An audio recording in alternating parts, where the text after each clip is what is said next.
इधर देखिए, पहला प्रश्न है 1.5 का, बताइए नीचे दी गई संख्याओं में कौन कौन परिमेय हैं और कौन कौन अपरिमेय संख्या है। ठीक है ना। पहले हम इसको हल करेंगे, हल करने के बाद जो रिजल्ट आएगा उसके बाद देखेंगे यह परिमेय है कि अपरिमेय संख्या है। ठीक है। यहाँ देखो, ये पहला क्वेश्चन है 2 - √5, तो यह 2 क्या है, एक परिमेय संख्या है। 2 क्या है, यह एक है परिमेय संख्या। और √5 क्या है, एक अपरिमेय संख्या, इरेशनल नंबर। बात समझ आ रहा है। तो हम कल बताए थे कि जब परिमेय संख्या को अपरिमेय संख्या के साथ घटाते हैं तो क्या मिलता है, अपरिमेय संख्या। तो यह क्या है, एक अपरिमेय संख्या। किसी को कोई दिक्कत। अब थोड़ा आगे बढ़ो, सेकेंड नंबर कह रहा है 3 + √23 - √23। इसको हल करते हैं, क्या होगा, 3 + √23 - √23। ये प्लस का, ये माइनस का है, ये क्या हो जाएगा, कट जाएगा। तो क्या बचेगा, 3। और 3 क्या है, एक परिमेय संख्या। क्या है, एक परिमेय संख्या। क्योंकि 3 को हम 3/1 लिख सकते हैं, कोई दिक्कत है इसमें। आगे थोड़ा बढ़े, क्वेश्चन नंबर 3 का रहा है 2√7/3/√7। इसको हमको बताना है कि अब परिमेय संख्या है कि अपरिमेय संख्या है। पहले हम इसको हल करते हैं। तो ये बताओ, ये 2/3 है, √7 से √7 तो कैंसिल आउट हो जाएगा ना। सेम चीज़ें अगर बटा में होती हैं तो क्या होता है, कट जाता है। तो क्या बचा, ये 2/3 बचा। तो 2 ये पी है और 3 क्या है, क्यू है। बात समझ आ रहा है।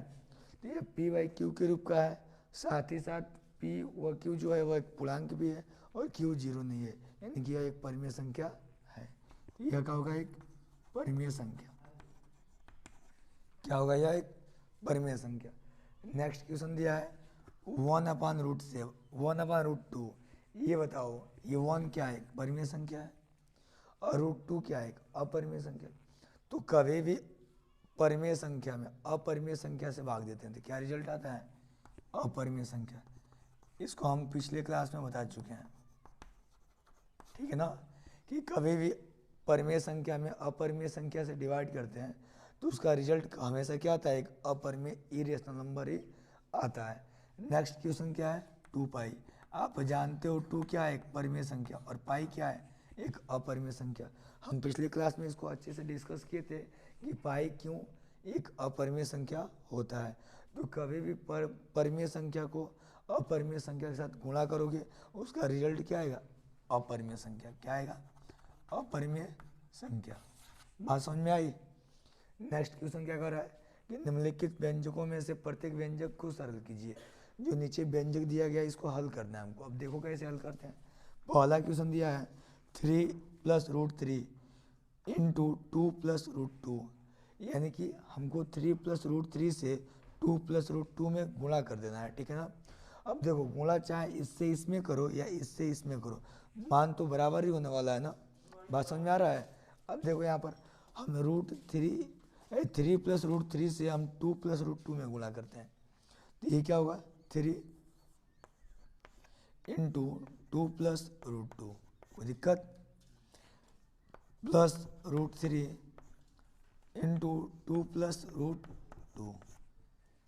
थोड़ा आगे बढ़ोगे तो 3 × 2 = 6 होगा, 3 से √2 में गुणा करोगे तो 3 √2 हो जाएगा, प्लस √3 से 2 में गुणा करोगे 2 √3 हो जाएगा, और प्लस √3 से √2 में गुणा करोगे तो एक हम आपको आइडेंटिटी बता चुके हैं बहुत पहले कि √a × √b = √a × b। मतलब दो अलग अलग संख्याएं रूट के अंदर दी हो तो हम उन अलग अलग संख्याओं का आपस में गुणा करके एक रूट लगा देते हैं। बात समझ में आया। वही काम यहाँ पे है, √3 √2, ये दोनों संख्याएं अलग अलग है, इन दोनों का आपस में गुणा करके एक रूट लगा लेंगे, 3 दूना हो जाएगा 6, और ऊपर से अनरूट कर देंगे। बात समझ में आया। आगे बढ़ो, देखो यहाँ पर ये 6 है प्लस 3 √2 है, यहाँ पे क्या है 2 √3 है, और यहाँ पर क्या है √6 है। तो कोई एक जैसा नहीं है, यही आपको क्या हो जाएगा, रिजल्ट हो जाएगा, आंसर हो जाएगा। कोई दिक्कत? आगे बढ़ो थोड़ा सा, इसको देखो, इसको देख रहे हो, क्या दिख रहा है तुमको कि 3 + √3 एक ब्रैकेट में दिया है, दूसरे ब्रैकेट में 3 - √3 दिया है, यानी एक ब्रैकेट में प्लस करके दिया है, दूसरे ब्रैकेट में माइनस करके। आप एक छोटे में आइडेंटिटी पढ़े होगे, छोटे क्लासों में एक आइडेंटिटी पढ़े होगे सरसमी का कि a + b और a - b बराबर होता है a² माइनस का b²। ये आपको पता है शायद। आपको इस आइडेंटिटी के बारे में ध्यान होगा कि अगर हम एक ब्रैकेट में a + b लिखते हैं, दूसरे ब्रैकेट में a - b लिखते हैं, तो हम उसको लिख सकते हैं a² माइनस का b²। यानी कि अगर इस रूप का दिया है उसको इस रूप में कर दो अगर आवश्यकता हो तो, या इस रूप में दिया हो इस रूप में करो अगर आपको आवश्यकता हो तो।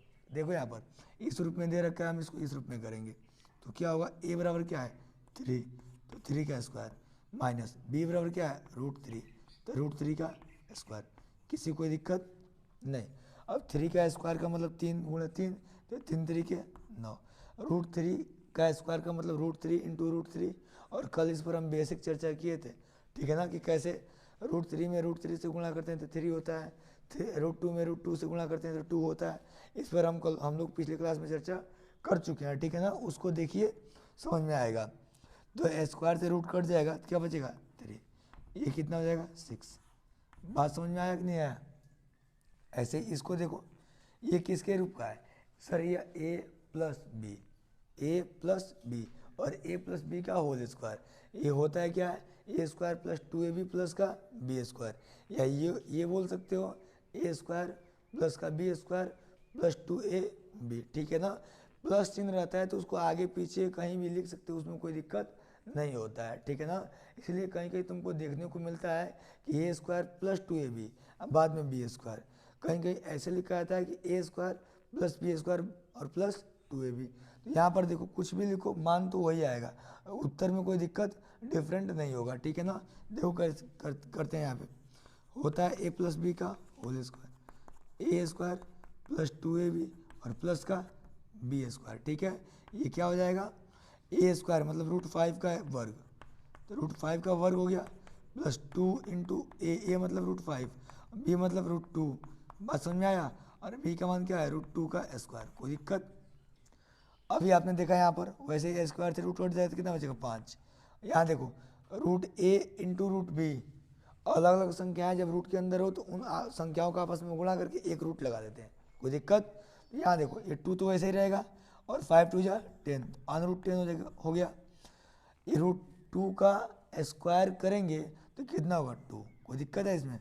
5 में 2 जोड़ो तो 7 हो गया, 7 + 2 √10, और यही क्या हो जाएगा आपका उत्तर हो जाएगा। नोट करिए इसको।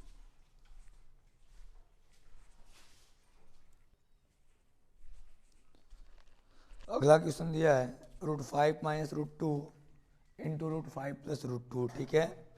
आप इस पर ध्यान से देखोगे तो या a है या b है, ये भी a के रूप का है, ये b के रूप का है, यानी a - b और a + b।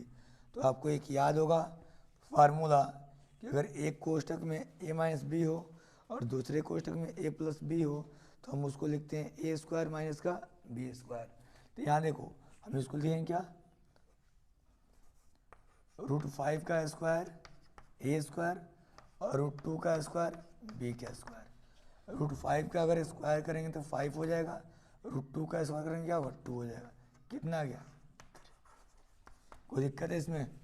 अगला प्रश्न कह रहा है कि आपको याद होगा कि पाई को वृत्त की परिधि अर्थात c मानते हैं और उसके व्यास को क्या मानते हैं d मानते हैं, के अनुपात से परिभाषित किया जाता है, अर्थात पाई बराबर c/d, अर्थात पाई बराबर क्या होता है c/d। ये फार्मूला होता है, ठीक है ना। बात समझ वृत्त की परिधि का। फिर कह रहे इसमें यह इस तथ्य का अंतर्विरोध करता हुआ प्रतीत होता है कि पाई अपरिमेय है। इस अंतर्विरोध का निराकरण आप किस प्रकार करेंगे? मतलब यह ना कि हम जानते हैं जो पाई है वह क्या एक अपरिमेय संख्या है, लेकिन यहाँ पर पाई बराबर c/d लिखा गया है, मतलब यह तो सर p/q के रूप का लिखा गया है। तो हम जो आप हमको बताए हैं कि पाई एक अपरिमेय संख्या है, वो तो यहाँ पर गलत हो जा रहा है। इस प्रश्न के अनुसार उसका तो यहाँ पर एक परिभाषा गलत हो जा रहा है कि पाई एक अपरिमेय संख्या है, क्योंकि हम जानते हैं पाई बराबर क्या होता है, C/D होता है। बात समझ में आ रहा है? तो एक्चुअली जो रियलिटी होती है ना, वह यही होती है कि जो पाई होता है, पाई वह तो एक अपरिमेय संख्या होता ही है। साथ में जो C है ना, ये C को क्या कहते हैं, देखो यहाँ पर लिखा गया है, पाई को वृत्त की परिधि यानी C मान लीजिए, पाई वृत्त की परिधि यानी यह वृत्त हो गया, और जो वृत्त की लंबाई होती है वही वृत्त की परिधि होती है। बात समझिए, कभी सुने होगे या कक्षा 8 में अच्छे से पढ़े होगे तो तुमको ये बताया गया होगा कि जो वृत्त की लंबाई होती है वही वृत्त की परिधि होती है। क्या होती है? वृत्त की परिधि, मतलब किनारों की जो पूरी लंबाई होती है क्या होती है? वृत्त की परिधि। इसको हम किससे दिखाते हैं? C से। बात समझे? तो जब तुम इस वृत्त की परिधि को नापोगे और इसको किसी भी वृत्त का निर्माण करते हो, जैसे मान लो यह 3 सेंटीमीटर का त्रिज्या है, या 3 क्या हो गया, 6 सेंटीमीटर का एक वृत्त हो गया, और 3 सेंटीमीटर की त्रिज्या वाला एक वृत्त हो गया। ऐसे ही हम अगर करें तो यह 4 सेंटीमीटर हो गया, तो 4 सेंटीमीटर त्रिज्या वाला एक वृत्त हो गया। एक्चुअली हमको इससे कोई मतलब नहीं है, हमको मतलब जो भी है उस C से मतलब है। मतलब जो C होता है ना, रियलिटी यही होती है कि जो C होता है वह एक अपरिमेय संख्या होता है, क्योंकि जब इसको नापोगे, इसको मापोगे, इस वृत्त की परिधि को, तो किससे मापोगे? स्केल से मापोगे, फीट से मापोगे, यही ना प्रक्रिया है। जब इसको मापोगे तो मान लो कि कितना हो गया, मान लो 4 सेंटीमीटर हो गया, 6 सेंटीमीटर हो गया, 6.2 सेंटीमीटर हो गया, 3.3 सेंटीमीटर हो गया, लेकिन एक्चुअली वो उतना होता नहीं है। एक्चुअली वो उतना होता नहीं है, ऐसा माना गया है, और यही वास्तविकता है कि जो C होती है वृत्त की परिधि, वह एक अपरिमेय संख्या होती है। क्या होती है? अपरिमेय संख्या। ऐसा वास्तविक यही होता है कि जो C होता है वृत्त की परिधि, वह एक अपरिमेय संख्या होता है। क्या होता है? अपरिमेय संख्या। जब C अपरिमेय संख्या होगा तो ये बताओ, या पाई बराबर C/D दिया है, और तुम वास्तविकता जान गए कि C क्या होता है? एक अपरिमेय संख्या। तो यह जब एक अपरिमेय संख्या हो गया और नीचे क्या है? D है, तो D को क्या बोलते हैं? व्यास। D को अंग्रेजी में बोलते हैं डायमीटर्स, और इसको हिंदी में क्या बोलते हैं? व्यास। बात समझ में आ रहा है? तो जब यह व्यास हो गया तो यह मान लो कि त्रिज्या कितना है? 3 सेंटीमीटर। तो व्यास बराबर क्या होता है? D बराबर 2π यानी 2r होता है। क्या होता है? 2r। मतलब वृत्त की जो त्रिज्या है उसका 2 गुना कर दोगे तो वृत्त का व्यास निकल जाएगा। तो अगर यहाँ पर वृत्त की जो त्रिज्या 3 सेंटीमीटर है, इसको यहाँ पे मिला दोगे तो ये कितना होगा? यह भी 3 होगा, तो 3 और 3 मिला के कितना होगा? 6 सेंटीमीटर। और एक पूरी जो दूरी होती है वो क्या होती है? व्यास होती है। बात समझे? तो जो व्यास है एक परिमेय संख्या है। क्या हो गया? परिमेय संख्या। कोई पूर्णांक होगा ना तो परिमेय संख्या हुआ। तो अपरिमेय संख्या में, अपरिमेय संख्या में परिमेय संख्या से भाग देते हैं तो रिजल्ट क्या आता है? अपरिमेय संख्या। क्या होता है? अपरिमेय संख्या। बात समझ में आया यार? क्या होता है? अपरिमेय संख्या। एक तो यह एंगल हो गया। दूसरा एंगल क्या कहता है? यह देखो, यह अब क्या है सर? आपने लिखा पाई बराबर C/D, ये लिखे, तो यह क्या है? P है, और यह क्या है? Q है। सर यह दोनों जो पाई का मान आ रहा है वो P/Q के रूप का आ रहा है, तब यह क्यों का आ रहा है? और आप हमको पहले क्यों बताएं कि जो पाई होता है एक अपरिमेय संख्या होता है, और अपरिमेय संख्या जब होता है तो हम उसको P/Q के रूप में कैसे लिख सकते हैं? नहीं लिख सकते हैं। लेकिन यहाँ पर तो लिखा गया ना कि पाई बराबर C/D लिखा गया है, तो हम एक ही कंडीशन नहीं बताएं।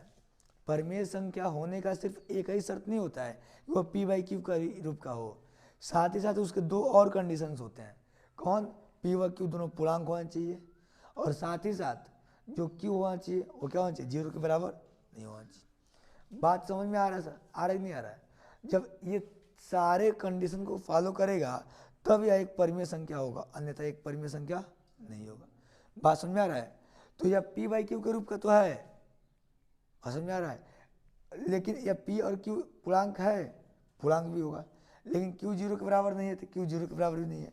लेकिन साथ ही साथ यहाँ पर तुम देख रहे हो कि जो C है ना, रियलिटी यही है कि C क्या होता है? एक अपरिमेय संख्या होता है। क्या होता है? अपरिमेय संख्या। और जब यह एक अपरिमेय संख्या होगा तो यह पूर्णांक नहीं होगा। जब ये अपरिमेय संख्या हो तो यह एक पूर्णांक नहीं होगा। बात समझे? तो इस एंगल से हम कह सकते हैं कि जो यह पाई बराबर C/D है, यह इस तथ्य का अंत विरोध कर रहा है। ठीक है ना? बात समझ में आ रहा है? अब इसको नोट कीजिए।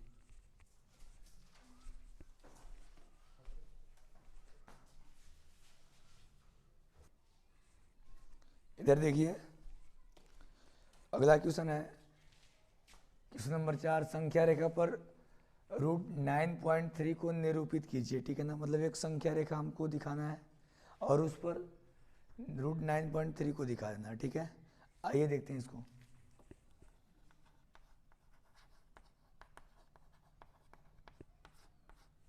सबसे पहले आप एक संख्या रेखा बना दोगे। ठीक है,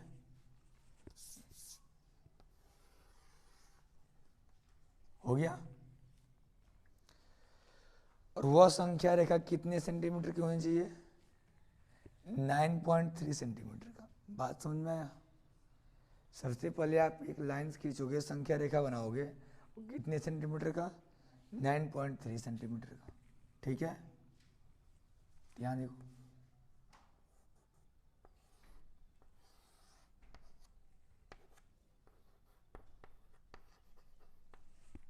हो गया। देखो, इसको A मान लो और यह क्या हो गया? B। ठीक है, उसके बाद से दूसरा स्टेप हम ये करते हैं कि जितनी सेंटीमीटर का लाइन खींचे हैं ना, उसका मध्य बिंदु निकाल लेते हैं। तो मध्य बिंदु या तो प्रकार से निकालो या तो स्केल से। प्रकार से निकालने का यही तरीका होता है कि प्रकार की नोक को यहाँ पे रखो, सुई को, और इस पूरी दूरी की आधे से अधिक दूरी लो। इस पूरी दूरी की आधे से अधिक दूरी लो और प्रकार की सुई को यहाँ पे रखो और ऊपर एक चाप काटो। जितना चाप ऊपर काट रहा है उतना ही चाप नीचे काटो। फिर इस प्रकार को हिलाना डुलाना नहीं है। उसी माप से हम B वाले बिंदु पे रखेंगे प्रकार की सुई को, और यहाँ पर उसी माप से एक ऊपर काटेंगे और एक नीचे काटेंगे, और जहाँ पर चाप कट रहा होगा उसको हम क्या करेंगे? सीधा मिला देंगे। यह एक मध्य बिंदु निकालने का तरीका होता है। ठीक है, और सिंपल तरीका यही है कि आप देख लो कितने सेंटीमीटर का रेखा खींचे हो। ठीक है ना? उसका आप फिट से, मतलब क्या, स्केल से उसका मध्य बिंदु पता कर लो और वहाँ पर उसको डॉट कर दो। बात समझ में आ रहा है? तो अगर हम यहाँ पर देखें, हमारे पास तो कोई स्केल नहीं है, लेकिन हम ऐसे ही मान लेते हैं कि मान लो ये क्या है? ये इसका मध्य बिंदु है, इसको O मान लो। क्या मान लिए? O। कोई दिक्कत? पहला काम, जितने सेंटीमीटर का कहे निरूपित कीजिए उतने सेंटीमीटर का एक संख्या रेखा पर दिखा देंगे। दूसरा काम, उस संख्या रेखा का मध्य बिंदु ज्ञात करेंगे। ठीक है, बात समझ में आ रहा है? अब देखो, अब मध्य बिंदु हो गया। अब क्या करते हैं हम? ध्यान देना। अब दूसरा स्टेप में क्या करते हैं, इसी को ध्यान देना है आपको। ठीक है ना? यह मध्य बिंदु हो गया। अब दूसरा स्टेप हम ये करेंगे, इस मध्य बिंदु से, ठीक है ना, इस मध्य बिंदु से हम क्या करेंगे? एक प्रकार की नोक को यहाँ पे रखोगे। ठीक है ना? और उसका जो पेंसिल होगा यहाँ पे रखना है, और यहाँ से एक अर्धवृत्त खींचेंगे। क्या खींचेंगे? अर्धवृत्त। ठीक है,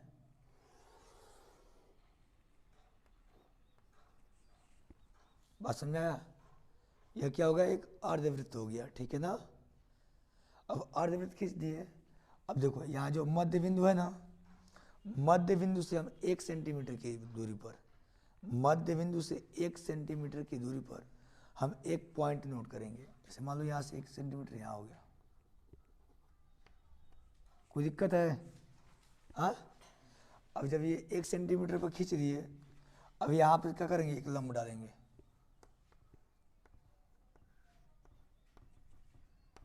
ठीक है, इसको मान लो ABC मान लो। क्या मान लोगे? C। इसको मान लो D। कोई दिक्कत है? हाँ, अब देखो, पुनः क्या करोगे तुम? जो प्रकार होगा उसकी नोक को यहाँ पर C वाले बिंदु पर रखोगे, और उसके क्या बोलते हैं, पेंसिल वाले नोक को यहाँ पे रखोगे, और यहाँ से चाप काटोगे। क्या करोगे? चाप काटोगे। तो ये चाप जहाँ दिखाएगा वहाँ पर एक कोई बिंदु नोट कर लो। ABCD हो गया, E हो गया, और यही यहाँ से लेकर यहाँ तक की जो दूरी होगी वो क्या होगी? √9.3 की हो जाएगी। बात समझ में आ रहा है कि नहीं आ रहा है? ठीक है ना।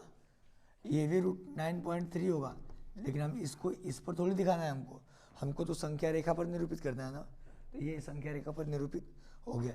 इसको करने के बहुत सारे तरीके होते हैं, ठीक है ना। उनमें से एक तरीका ये भी है, ठीक है। अगला प्रश्न कह रहा है निम्नलिखित के हरों का परिमेयकरण कीजिए। अब परिमेयकरण का मतलब ये होता है, परिमेयकरण का मतलब सीधा सा ये होता है कि अंग्रेजी में इसको बोलते हैं रेशनलाइजेशन, ठीक है ना। जो हर है ना, हर में कभी भी हम अपरिमेय संख्या नहीं रखते हैं। मतलब यही हम पिछले क्लास में भी बताए थे कि हर में कभी भी अपरिमेय संख्या को नहीं रखते हैं। मतलब रूट में जो संख्या होती है उसको रखते नहीं है। हम कोशिश यही करते हैं कि रूट वाली संख्या को हटा दें, ठीक है ना। यानी कि रूट में संख्या है, अगर अभाज्य संख्या है तो वो अपरिमेय ही नहीं संख्या हुआ। तो ये अपरिमेय संख्या को हम क्या करेंगे, हटाएंगे। तो अपरिमेय संख्या को कब से हटाएंगे, जो हर में होगा उसी संख्या से ऊपर नीचे गुणा करेंगे। बात समझ आ रहा है। तो इसका जब हर के परिमेयकरण करेंगे तो लिखेंगे 1/√7 और √7 से अंश और हर में क्या करेंगे, गुणा कर देंगे। कोई दिक्कत? √7 में 1 से गुणा करोगे तो √7 हो जाएगा, और √7 में √7 से गुणा करो क्या होगा, 7। तो √7/7 यह एक आपका 1/√7 का हर का परिमेयकरण हो गया, ठीक है। अगला प्रश्न इसमें दिया रखा है 1/√7 -√6। तो इसका जब हर का परिमेयकरण करेंगे तो देखो हम कोशिश हमारी यही रहेगी कि जो नीचे दिया है ना परिमेय अपरिमेय संख्या, उसको हम हटा दें, उसको परिमेय बना दें, ठीक है। बात समझा रहा है। तो परिमेय कब बनेगा, जब हम √7 + √6 से गुणा करेंगे अंश और हर में, तब। ऐसे वो परिमेय संख्या नहीं बनेगा। हम क्या करेंगे, लिखेंगे 1/√7 -√6 इंटू √7 और प्लस √6 बटा √7 और प्लस √6। हम क्या किए हैं, हमने कहा कि जो हर में अपरिमेय संख्या है उसको हम हटाएंगे, उसको परिमेय बनाएंगे, ठीक है ना। तभी वो उसका परिमेयकरण होगा, ठीक है ना। क्योंकि यहाँ पर देर का परिमेयकरण मतलब जो इसका हर है ना उसको परिमेय बना दो। मतलब तो यही है इसका कि जो हर है उसको परिमेय आप बना दो। तो ये अपरिमेय संख्या में देख ही रहे हो, जिसका सब हर है, हम इसको परिमेय बनाएंगे तो जो यहाँ पर दिया उसको ठीक विपरीत चिन्ह से गुणा करेंगे, हो जाएगा। तो यहाँ पर माइनस दिया तो प्लस चिन्ह से हम ऊपर नीचे गुणा कर रहे हैं। इसका इसमें गुणा करोगे तो √7 और प्लस √6। √7 में √7 से गुणा करोगे तो क्या होगा, 7। √6 में √6 से गुणा करोगे क्या होगा, 6। कोई दिक्कत है? यहाँ देखो √7 और प्लस का √6 और अपन कितना होगा 1। ये 1 लिखते नहीं है, हमारा यही क्या हो जाएगा, आपका परिमेयकरण होगा। ये तीसरा और चौथा आपका होमवर्क रहेगा, इसको आप खुद से कर लोगे। कोई दिक्कत है?